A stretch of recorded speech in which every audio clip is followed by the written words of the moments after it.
Ralia Elementary School in Haslett strives for excellence in all they do to educate students. That's why they got involved in the Salmon in the Classroom project, to help teach the science and conservation portion of their curriculum. The students raise the salmon from spawn. Once they have grown large enough, they will release them into the river. But first, the kids will participate in hands-on instruction, thanks to Project Fish. The kids were excited to arrive at the science lab and see some of the activities that awaited them. Mark Stevens explains the purpose of the day's lesson. What we're doing here is trying to get them to learn a little bit more about why they're raising salmon. We have different stations, so we're teaching a little bit about fish and their structure and anatomy and what they need to eat and how they survive out there. And we're teaching some of the impacts that might have on them, like the sea lamprey or any type of aquatic invasive species or something like that. And then we're also teaching about the native stuff that live here, like the aquatic invertebrates or macroinvertebrates. So that's what they're going to eat. So let's get them eating those things, It's a leaf. It's a leaf.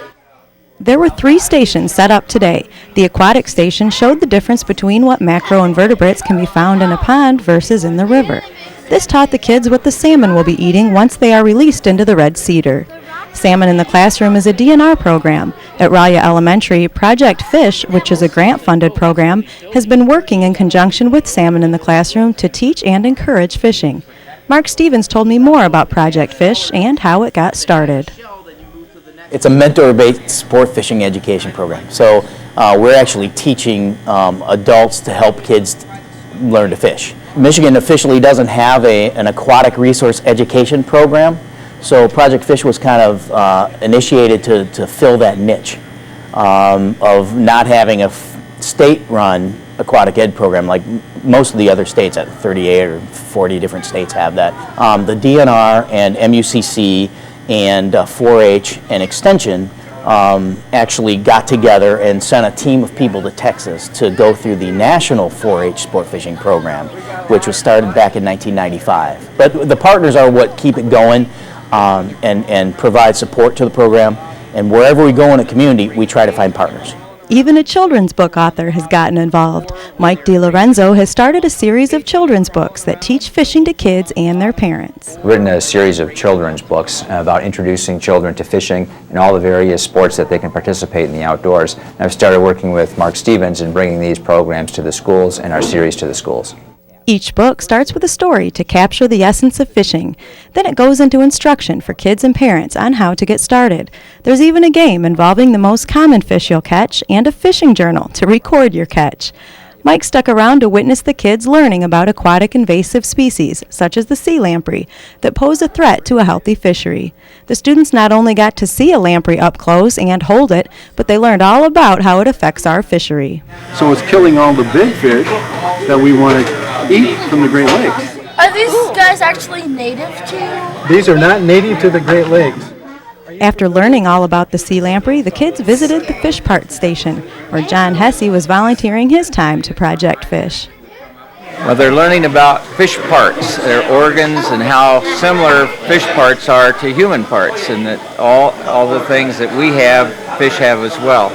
So they're getting a chance to actually look at the skin and to see the scales and feel the slime and how that protects the fish from parasites and fungus.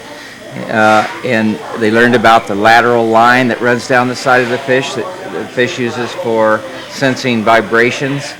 Well, the kids learned a lot in the classroom today about everything related to fishing and how to better care for the salmon they were raising. A few weeks later, we headed out to Ferguson Park to release the fish into the Red Cedar River.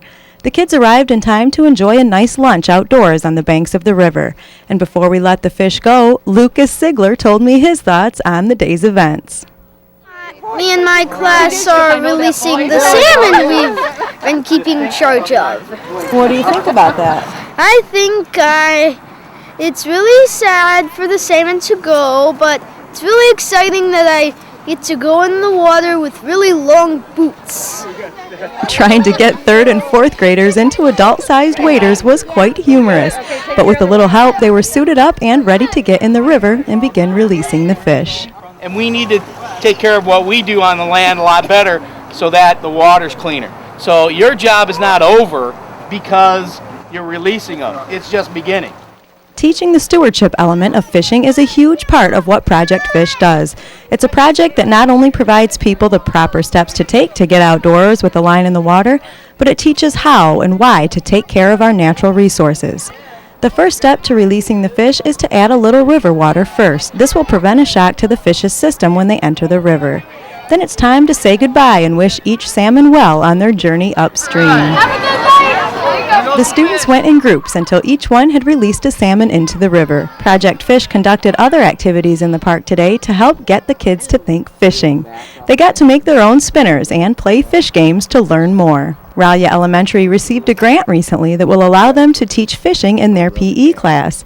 Mark Stevens talked about how Project Fish can get involved in new things with the school now that the salmon have been released. They got this big grant to teach fishing. Now let's do all the other stuff that go along with fishing. Let's get kids out to the river. They'll look at macroinvertebrates. They'll see that maybe they're not as good as what they should be, and then try to determine why they're not so good.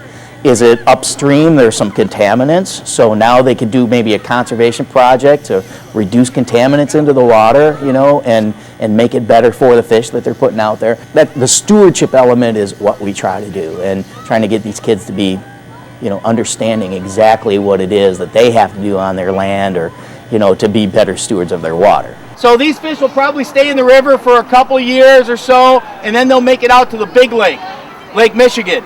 The kids got to participate in a simulation of big lake fishing that kept the smiles going strong. Requests to go fishing started coming in. They also played a game called Go Fish that teaches the effects of having water, shelter, and food sources out of balance. Casting practice was also a favorite here today. When you do it, it's got to go out like that, all right? So like this? There you go. Now you got it. Now see if you can get in there. The events today were not only fun and educational, but they sparked the interest in a lot of kids to go out fishing. I asked Mark what parents can do if they want to get involved in fishing, but aren't quite sure what to do. There's people out there that can help you. I can help you. I try to connect you up with people that will help you. If not, come to a Project Fish training. We do trainings that are like 12 to 15 hours, and they're really inexpensive. We give you beginning stuff. We give you a curriculum, activities, and oftentimes, I've had a couple of parents that have never done this before say, I want to start this in my neighborhood with like the 6 kids that are around my neighborhood. Let's make tackle, let's tie flies, let's go to the river and do some fishing, let's do some sampling, and let's go play while learning something about fishing. Project Fish and Salmon in the Classroom are great places to start an interest in fishing, but it's up to each and every one of us to take the time to get educated and just go fishing.